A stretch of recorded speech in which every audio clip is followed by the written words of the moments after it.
성탄의 계절을 지나고 있습니다. 성탄 이야기라고 하면 우리가 잘 알고 있는 이야기들이 많죠.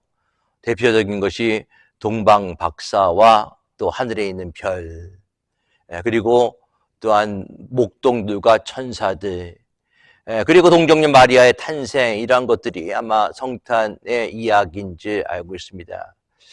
최근에 넷플릭스에 그 마리아에 대한 그 내용이 영화가 올라온 것으로 제가 알고 있는데 아직 그것을 저는 보지는 못했습니다. 마리아, 예수님의 어머니, 마리아라는 이름은 굉장히 이스라엘에서 흔한 이름입니다. 마치 한국의 영희와 같은 그 이름이 바로 마리아라는 이름인데, 성경에는 마리아라고 이름 가진 사람이 6명에서 7명 정도 나옵니다. 글로바의 아내 마리아가 있고요. 로마교회 마리아, 로마서 16장 6절에 나옵니다. 마가의 어머니 마리아, 그리고 막달라 마리아, 마르다의 동생 마리아가 있죠.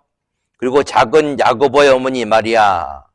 이 작은 야고보의 어머니 마리아는 글로바의 아내 마리아와 동일 인물이라고 보는 견해도 있습니다. 그래서 성경에 나와 있는 마리아라고 이름 가진 사람이 6명 또는 7명으로 나와 있습니다. 그만큼 마리아라는 이름이 아주 흔한 이름이다라고 얘기하고 있습니다. 보통 우리가 구분짓 때 막달라 마리아 이렇게 얘기하죠.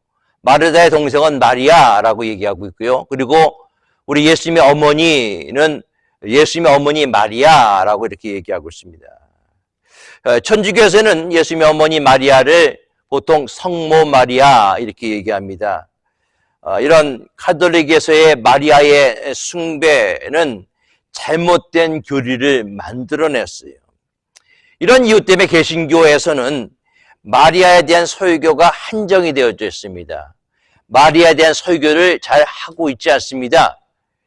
그렇기 때문에 오늘 마리아에 대한 설교는 아마 오늘 본문에 나와 있는 이 설교와 그리고 또한 예수님이 십자가에 못 박혀 죽으실 때, 그리고 예수님이 어렸을 때 성전에 가서 예수님이 잃어버렸을 때 아마 그 정도 사건을 통해서 우리 마리아를 우리가 살펴보는 줄 알고 있습니다. 한정된 마리아의 그런 설교의 모습이지만, 그러나 오늘 본문은 마리아가 어떻게 인류 역사상 가장 큰 커다란 기쁨의 소식을 전하는 하나님의 도구로 사용되었는가를 보여주고 있습니다. 메시아 탄생은 오래전부터 하나님이 이미 구약에 있는 선지자를 통해서 예언하셨던 말씀입니다. 이사야 선지자는 예수님이 탄생하기 전 700년 전에 메시아가 다윗의 자손으로 오실 것이다 라고 예언하였습니다. 이사야 9장 7절 말씀에 보면은 그 정세와 평강이 더함이 무궁하며 또 다윗의 위에 앉아서 그 나라를 굳게 세우고 지금 이후 영원토록 공평과 정의로 그것을 보존할 것이라 만군의 여호와 열심히 이를 이루리라 라고 얘기하고 있습니다. 또 이사야 7장 14절 말씀은 예수님께서 동정녀에게서 태어날 것이다 라고 얘기하고 있습니다. 그러므로 주께서 친히 징조로 너에게 주실 것이라. 보라, 처녀가 잉타하여 아들을 낳을 것이요 그 이름을 임마누엘이라 하리라 라고 얘기했습니다. 구약의 많은 부분에 예수님이 탄생할 것이다, 어느 곳에서 베들레헴에서 탄생할 것이다, 동정녀에게 탄생할 것이다 라는 수많은 선지자를 통한 예언들이 있습니다. 이제 그 예언들이 이루어지는 것만 남았어요. 그런데 하나님께서 메시아의 탄생에 대한 그 예언을 이루기 위해서 하나님은 환경을 사용하시고 하나님은 사람을 사용하신다는 것입니다. 환경과 사람을 사용하셔서 메시아, 즉 우리의 구세주가 이 땅에 오시기 위해서 하나님이 계획해 놓으셨다는 것이죠. 바로 그 사람이 마리아인 것입니다. 마리아가 쓰임을 받을 수 있었던 비밀이 무엇인가? 오늘 그것을 세 비밀에 대해서 여러분들과 함께 나눠보기를 원합니다. 첫째로 마리아는 하나님의 은혜를 사모했습니다. 마리아, 평범한 여자였습니다. 처음에도 말씀드렸지만은 한국의 영희, 숙희, 숙자 이것처럼 지극히 평범한 이름을 가진 여자가 마리아입니다. 누가복음 1장 48절에는 자기 스스로를 비천할 정도다라고 얘기하고 있어요. 그가 메시아의 어머니가 된다라는 것을 아마 꿈에도 꾸지 못했을 거예요. 상상도 하지 못했을 것입니다. 그런데 마리아가 예수님의 어머니가 될 수 있었던 것은 무엇인가? 나사렛이라는 배경입니다. 흔히 얘기하기를 나사렛에 무슨 선한 것이 나겠느냐, 아주 비천하고 천한 관심 밖에 있는 마을, 그 마을이 바로 나사렛인 곳입니다. 그 땅에 살고 있는 지극히 평범하고 소박한 어린 소녀, 보통 나이가 14살에서 18살 사이에 있었을 것이다 추정합니다. 14살에서 18살 사이에 있었던 마리아. 왜 하나님은 이 마리아를 예수님의 어머니로 선택한 이유가 무엇인가? 간단하죠? 하나님의 은혜입니다. 전적인 하나님의 은혜입니다. 기독교는 은혜의 종교입니다. 은혜로 택하시고, 은혜로 구원하시고, 은혜로 능력받게 하시고, 은혜로 사명을 감당하게 하십니다. 하나님의 무조건적인 은혜로 마리아에게 찾아온 것이죠. 자, 그렇다면은 또 다른 질문이 우리에게 있을 수가 있어요. 왜 마리아를 택하셨을까? 하나님의 은혜라고 하지만은 그걸로 그냥 넘어갈 수는 없는 거예요.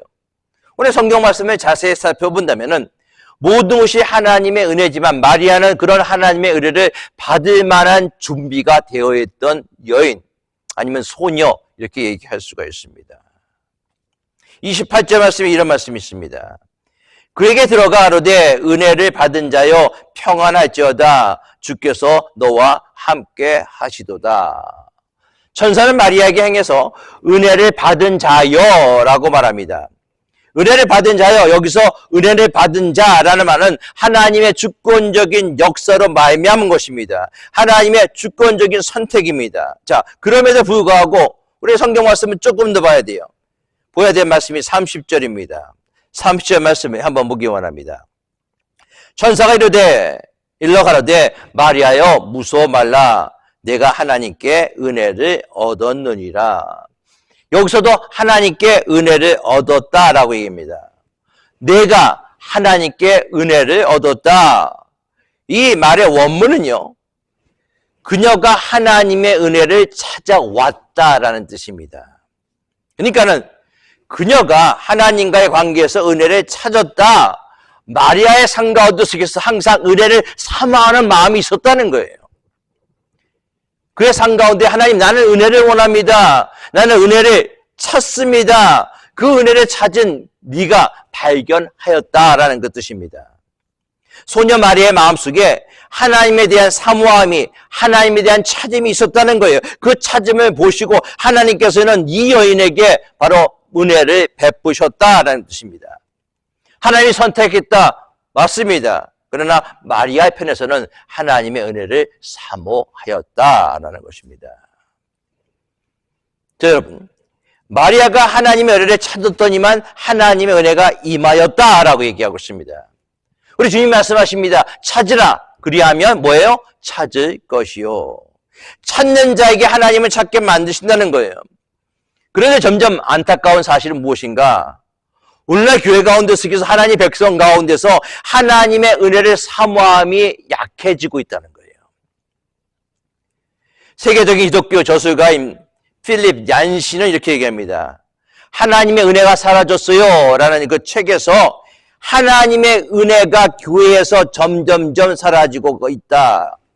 하나님의 은혜가 교회에서 사라지니까는 교회에 대한 세상의 영향력도 사라지는 거예요. 세상에 대한 믿는 사람의 영향력도 사라지는 것입니다. 왜?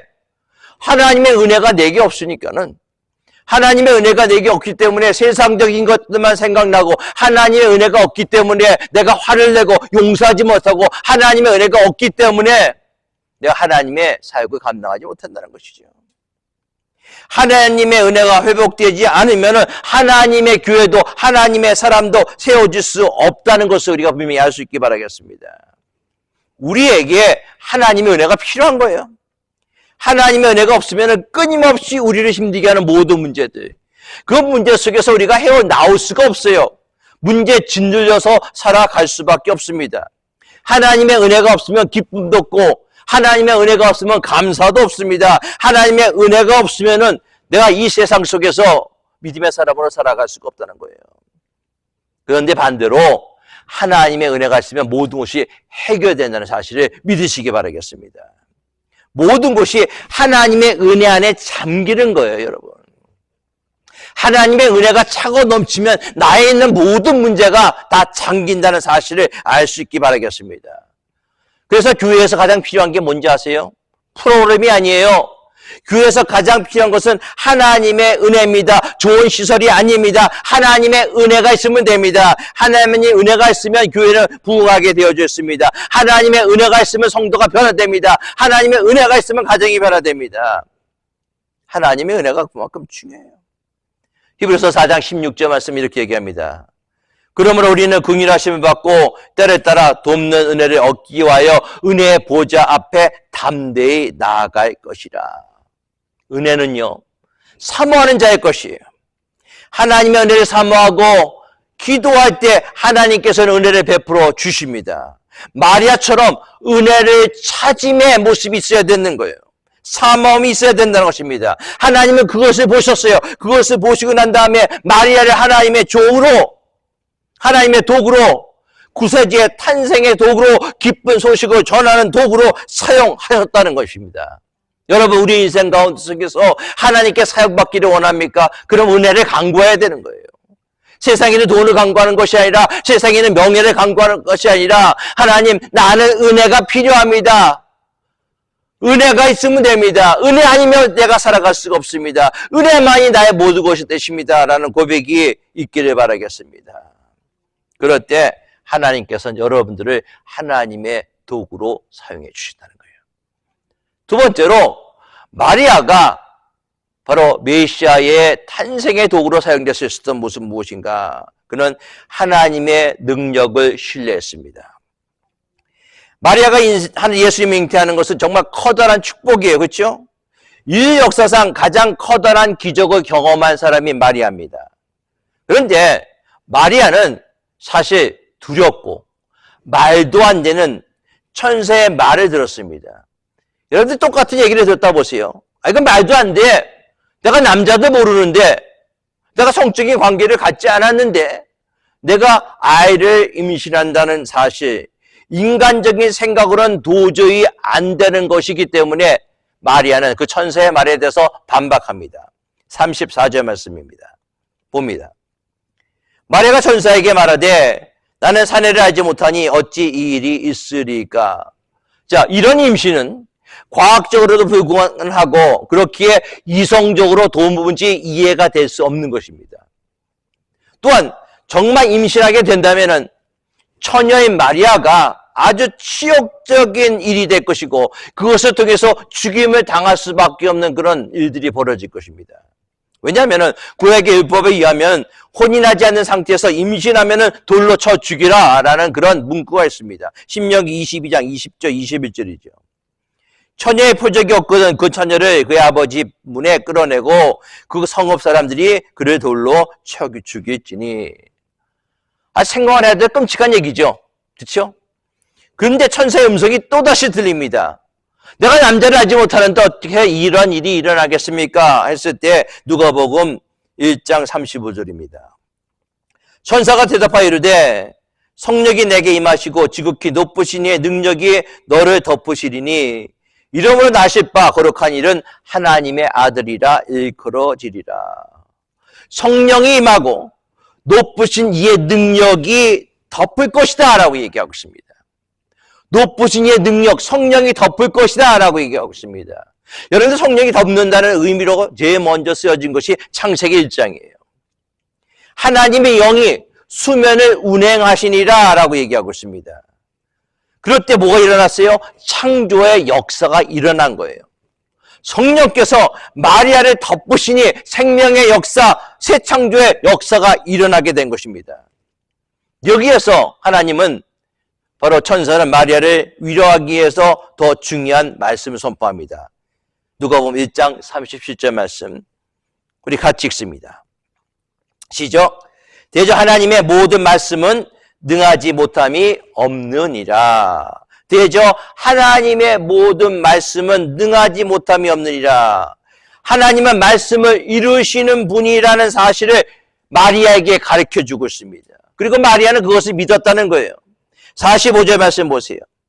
뭐라고 얘기합니까? 주께서 하신 말씀이 반드시 이루어지리라라고 믿은 그 여자에게 복이 있느니라. 믿은 여자에게 복이 있다라고 얘기했어요. 마리아가 믿었다는 거예요.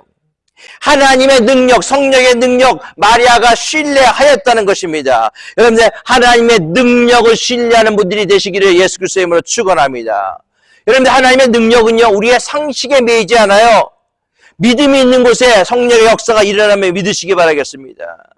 암담한 현실 가운데서 우리가 절망한 필요가 전혀 없습니다. 도무지 일어날 수 없는 일들이 우리에게 있다라는 그 사실은 바로 믿음의 세계에서만 가능하다는 것이에요. 믿음의 세계에서는 도무지 이런 일이 일어날 수가 없습니다. 아니라 이런 일이 일어날 수 있다는 사실을 믿으시기 바라겠습니다. 성령의 역사는 상식을 초월합니다. 상식을 무시하고 여러분들 이성을 무시하라는 말이 결코 아니에요.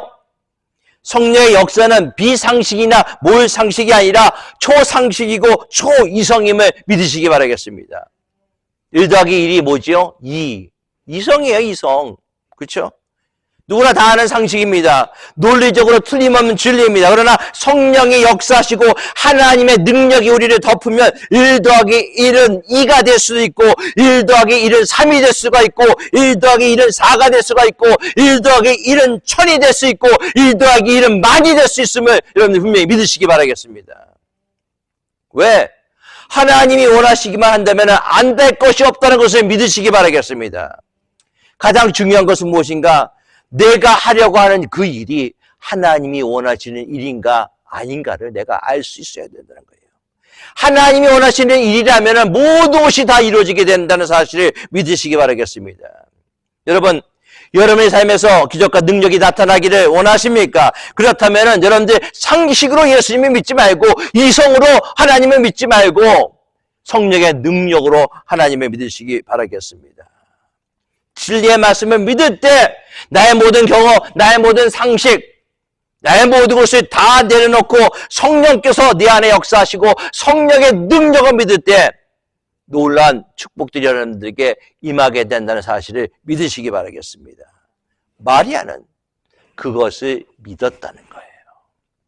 여러분들도 마리아처럼 성령의 능력을 믿는 사람이 다 되시기를 예수 그리스도의 이름으로 축원합니다. 세 번째로, 마리아는 하나님의 말씀을 순종했어요. 37절, 38절의 말씀입니다. 제저 하나님의 모든 말씀은 능치 못함이 없느니라. 마리아가 가로되 주의 계집종이오니 말씀대로 내게 이루어지이다 하매 천사가 떠나가리라. 천사가 마리아에게 얘기합니다. 대저 하나님의 모든 말씀은 능치 못함이 없느니라. 자, 이 천사의 선포 앞에 마리아가 뭐라고 얘기합니까? 말씀대로 내게 이루어지이다. 하나님 말씀에 대한 능력을 고백했을 뿐만 아니라 동시에 그 말씀에 대한 순종을 얘기하고 있습니다. 하나님 그 말씀대로 이루어지는 것을 내가 믿습니다. 그리고 그렇게 되기 위해서 내가 순종합니다. 라는 거예요. 여러분들, 이 순종은 쉬운 순종이 아니라는 사실을 분명히 알았습니다. 그러나 마리아는 나는 하나님의 계집종입니다. 하나님의 여종입니다. 나는 단지 그런 하나님의 말씀에 순종하기 원합니다. 라고 얘기했어요. 하나님의 말씀대로 이루어질 것입니다. 여러분들, 기독교 신앙은요, 하나님의 말씀의 기초예요. 믿음이 어디에서 근거하는가? 우리는 믿음과 신념을 구별할 필요가 있습니다. 신념이라는 것은 내 생각의 총합이에요. 그 신념이에요. 내 생각, 내 확신, 그대로 나아간다라는 것이 신념입니다. 그러나 믿음은 하나님의 말씀이 내 생각과 내 신념보다 앞서는 것이 믿음입니다. 우리가 예수님을 믿으면서 신앙보다 내 신념이 앞설 때가 있어요. 내 생각, 내 판단, 내 확신보다도 늘 앞서야 될 것이 있습니다. 그것이 바로 하나님의 말씀이에요. 약속의 말씀입니다. 하나님이 우리에게 주신 계시의 말씀이에요. 그 때문에 하나님의 그 말씀이 내 생각과 내 심령과 내 경험보다 앞서야 된다는 사실을 그대로 믿으시기 바라겠습니다. 성경에 있는 말씀은 여러분들이 고지고대로 믿어보세요. 한번. 성경의 말씀이 어떻게 여러분들에게 역사하는가? 베레아 사람들은 데살로니가 사람보다 더 신사적이어서 하나님의 말씀이 그러한가 날마다 상고하고 그것을 적용했다는 거예요. 하나님의 말씀을 믿고 하나님의 말씀을 적용하는 여러분들의 모습이 될 수 있기 바라겠습니다. 마리아가 고백합니다. 하나님 말씀대로 제게 이루어지게 하소서. 이 고백이 우리의 고백이 되기를 바랍니다. 하나님의 말씀이 우리의 사건으로 나타나게 해달라고 기도해 주시기 바라겠습니다. 우리의 신앙, 우리의 생각, 우리의 판단보다 하나님의 말씀이 더 앞설 수 있기를 바라겠습니다. 말씀대로 이루어진다는 믿음을 가지고 나아갈 수 있기 바라겠습니다. 여러분들, 하나님은요, 뭘로 천지를 창조하셨죠? 말씀으로. 뭐 간단해요. 하나님의 말씀으로 빛이 있으라 하며 빛이 있었고, 그리고 모든 창조의 역사가 끝났을 때 하나님이 첫째 날 끝나고 둘째 날 끝나고 셋째 날 끝났을 때 말씀대로 이루어지니다 라고 얘기하고 있어요. 이회 복음서에 예수님의 생애를 보면요 똑같습니다. 예수님이 말씀하시면 그 말씀이 사건화가 됩니다. 귀신을 향해서 나가라 명하시니까 뭐예요? 귀신이 나갑니다. 바다에 향해서 잠잠하라 라고 하니까 바다가 잠잠해야 됩니다. 질병 걸린 환자에게 너의 믿음대로 될 것이다 하니까는 그 병이 치유되는 역사가 일어난 거예요. 여러분, 하나님의 말씀을 그대로 믿을 수 있기 바라겠습니다. 오늘 설교를 준비하면서 저는 이렇게 기도했습니다. 하나님의 말씀이 내게 그대로 이루어지기를 원합니다. 내게도 이런 믿음을 주시옵소서. 내가 강단에 올라가서 하나님의 말씀을 선포할 때 그 말씀 선포한 사람이 듣고 난 다음에 그 말씀을 듣고 그대로 믿음대로 이루어지는 놀라운 역사가 일어나게 하여 주시옵소서. 오늘 이 설교의 말씀을 유튜브로 듣는 여러분들, CD로 듣는 여러분들의 삶 가운데 속에서도 제가 말씀을 증거하는 이 말씀이 여러분의 삶 속에 그대로 다 적용이 돼서 하나님의 놀라운 일들이 일어나기를 예수 그리스도의 이름으로 축원합니다. 그렇게 되기 위해서는 성경을 저 읽어야 돼요. 그렇죠? 하나님의 말씀을 알아야 되지 않습니까? 성경을 적고 다시 펴야 됩니다. 요즘에 교회가 뭐 영상들이 막 띄어갖고 뭐 영상에 뭐 성경을 안 펴도 다 띄어져요. 찬송가도 다 띄어집니다. 그래서 여러분 찬송가 가져갈 필요도 없고 찬송가에 성경을 펼 이유도 없고 찬송가를 펼 이유도 전혀 없는, 어떻게 본다면 신앙적으로 너무 게으른 그 시대에 우리가 살아가고 있다는 거예요. 여러분, 신앙적으로 게으르지 않기를 바라겠습니다. 하나님의 말씀을 필 수 있기를 바라겠습니다. 다시 성경을 펴서 예수님이 어떻게 사셨는지, 예수님이 어떻게 말씀하셨는지, 구약의 선배들이 하나님의 말씀을 어떻게 체험했는지 성경을 펴서 성경을 읽어야 돼요. 성경은 살아있는 말씀 아닙니까? 우리의 영과 우리의 골과 우리의 호흡까지 다 쪼개고 또 우리를 변하게 시키는 말씀이 하나님의 말씀 아닙니까? 여러분들, 왜 교회 다니다가 시험에 빠지는 이유가 뭔지 아세요? 하나님의 말씀이 뿌리 깊게 내리지 못했기 때문에 그래요. 마태복음 13장 5절 6절에 보면은 하나님의 말씀 뿌리입니다. 그렇죠? 거기에 흙이 얕은 돌밭에 떨어진 씨가 있었어요. 이렇습니다. 더러는 흙이 얕은 돌밭에 떨어지며 흙이 깊지 아니하므로 곧 싹씨 나오나 해가 돋은 후에 타서 뿌리가 없으므로 말랐다. 밭에 씨앗을 뿌리면 싹이 나고 열매를 맺어야 되는데 돌밭에 떨어진 씨앗은 싹이 나오긴 하지만 해가 돋은 후에 뿌리가 없어서 말라버렸다는 거예요. 씨앗이 왜 말라버렸습니까? 뿌리가 깊지 않기 때문에 그래요. 왜 교회 다니다가 시험 듭니까? 말씀의 뿌리가 깊지 않았기 때문에 그렇다는 거예요. 여러분들, 나무가요, 뿌리가 생길 때가 언제 생기는지 아십니까? 나무의 뿌리는 말랐을 때 땅속에 물을 찾아서 뿌리를 내려요. 비가 많이 오고 풍족한 환경 가운데 속에서는 뿌리가 자라지 않습니다. 왜? 뿌리가 있는 그 상태에서 충분히 수분을 흡수할 수 있기 때문에.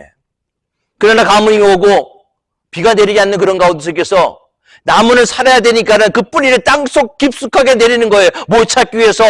물을 찾기 위해서. 우리도 마찬가지 아닙니까? 우리가 삶 가운데 힘들고 삶 가운데 어려울 때 우리가 뿌리가 내려야 되는데 무슨 뿌리가 내려야 됩니까? 말씀의 뿌리가 내려야 되는 거예요. 힘들고 어려웠을 때 말씀을 더 가깝게 하는 여러분들의 모습이 될 수 있기를 바라겠습니다. 힘들고 어려울 때 사람을 찾아다니는 것이 아니라 힘들고 어려울 때 하나님의 말씀을 피세요. 하나님의 말씀을 읽으세요. 하나님의 말씀이 여러분들의 힘든 지경을 위로하시고 여러분들의 힘든 상황을 벗어나게 해주는 길을 하나님께서 보여주실 줄 믿으시기 바라겠습니다. 이것이 믿음이에요. 말씀대로 이루어지기를 원합니다.